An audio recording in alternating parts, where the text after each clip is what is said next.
안녕하세요. 지리영역의 유진숙 선생입니다. 수능을 준비하는 수험생들한테 가장 첫 번째 고민이 되는 것이 아마 탐구 영역, 이제 사탐 선택 과목이 될 겁니다. 특히 이제 올해 같은 경우는 교과서가 개정이 되면서 많은 학생들이 작년하고 어느 정도 한국지리가 바뀌었을까 걱정도 되고 또 궁금도 할 텐데, 일단은 걱정하지 않아도 되는 게 한국지리는 내용이 크게 변화가 없어요.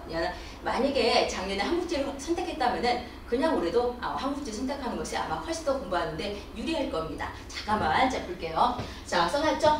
첫 번째 내용상에는 큰 변화가 없습니다. 그 다음 단원이 8개에서 7개로 단원이 한 단원이 줄어들었어요. 그러면 이제 학생들 입장에서는 단원이 하나가 빠졌으니까 내용이 팍 줄었나 하는데, 이제 그렇진 않고 6단원 했던 이제 단원이 있었는데, 뭐 지역 정보, 지리 조사하는 방법, 그게 1단원으로 넘어갔어요. 자, 그래서 큰 변화가 없다는 얘기야.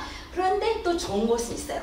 각각의 단원별로 조금씩은 내용이 빠지는 내용들이 있어요. 그래서 대표적인 것이 이제 첫 번째 간도 문제가 빠졌어요. 그러면은 뭔가가 빠졌으면은 대신에 추가되는 내용이 있지 않을까 하는데, 물론 추가되는 내용이 있어요. 예를 들어서 이제 동해바다 같은 거. 자, 동해의 명칭이 이게 동해가 맞냐, 일본해가 맞냐, 뭐가 더 역사가 오래되었냐 하는 건데, 이거는 안 배워도 누구나 알 수 있는 아주 쉬운 것이 또 추가가 되었습니다. 걱정하지 않아도 돼.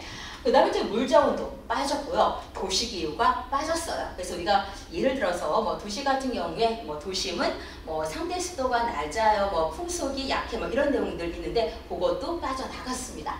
자, 그 다음에 북지풍이 빠져나갔는데, 자, 북지풍이 뭐였더라 하면은 뭐 산고풍, 해풍, 유풍, 이것도 빠졌고요. 집촌과 산촌을 비교하는 것도 빠졌습니다. 자, 물론 교과서에 보면은 집촌, 산촌 하는 용어는 나와요. 그런데 이 정도, 뭐 변호사적은 집촌, 그 다음에 뭐 산간지방은 산촌을 뭐 형성하고 있다 하는 그 정도. 그래서 우리가 집촌과 산촌을 비교하는 내용도 교과서에서는 빠졌습니다. 그래서 어떻게 보면은 내용이 는 건 아니고 약간은 줄었다 말할 수 있을 거야. 어쨌든 간에 뭐 비슷합니다.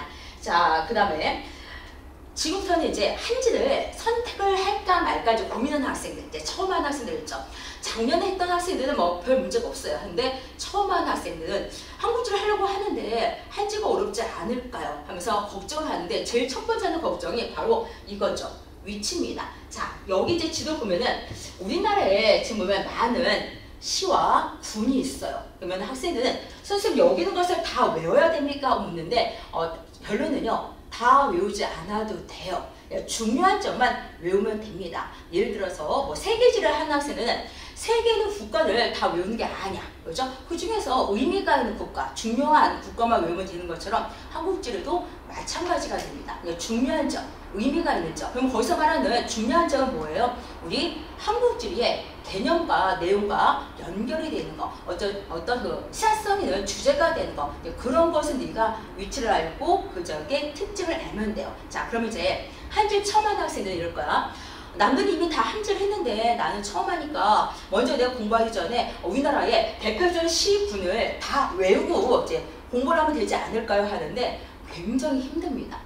이걸 다 외우다 보면은 지쳐요. 지쳐가지고 한지를 교재를 접습니다. 그래서 항상 공부할 때는요, 먼저 이 시군을 외울 필요는 없어요. 중요한 점이거든. 예를 들어서 근데 문제가 뭐냐면 뭐가 중요한 점을 몰라. 자, 여기 보면은 진천과 음성이거든. 그러면 진천과 음성이 중요한 지역이 하면 굉장히 많은 학생들이 들어보질 않았던 지역이야. 그러면 선생님 중요하지 않아요. 얘는 외우지 않아도 돼요 하는데 외워야 돼요. 왜 외워야 되냐? 이 진천과 음성은요, 우리나라의 혁신 도시입니다. 그래서 우리가 우리나라의 혁신 도시가 어디에 있는지는 알고 있어야 돼요. 자, 그러면은 만약에 그럼 선생님 중요한 점만 외우면은 중요하지 않은 지역은 수능에서 안 나와요? 아닙니다. 나올 수도 있어요. 예를 들어서 이런데, 자, 여기 보면 뭐 보은 같은 데 있지, 그죠? 괴산 같은 데가 수능에 출제될 수도 있어요. 그러면 중요한 점만 외우면 된다고 했잖아요. 여기가 외우지 않았는데요, 안 외워도 된다는 거야. 예를 들어서 여기 보온을 체크하고 나서 여기가 혁신도시입니까? 하고 질문을 하면은 내가 이미 혁신도시가 어딘지 알았죠. 그러면 얘가는 혁신도시가 아닌 건 내가 안다는 얘기야. 그러면은 틀린 문장 이렇게 가도 된다는 겁니다. 그래서 중요한 점을 알고 있어야 되는데 학생들 입장에서는 걔가 중요한지 중요하지 않은지 몰라요. 예를 들어서 볼까? 여기 보면 홍천이 있는데 홍천이 중요해요? 중요하지 않아요? 내가 이걸 외워야 될까 말까 고민을 하겠죠. 홍천은 굉장히 중요합니다. 한국지리에서 기후 파트에서 아주 기본이야. 근데 홍천이 왜 중요해요? 우리나라 남한에서는 연교차 최대 지역이야. 그래서 기후 파트에서 홍천은 수능의 단골로 나오는 지역이 돼요. 외워야 됩니다. 다시 말해서 학생들이 먼저 예습을 한다고 시군을 다 외우지는 않아도 되고요. 수업 시간에 들어와서 선생님들이 중요한 지역이야. 이 지역은 1에서 중요 알려주면 그때 알려주는 것만 외우면 됩니다. 한국지리 같은 경우는 답이 딱딱 떨어지기 때문에 아마 굉장히 많은 학생들이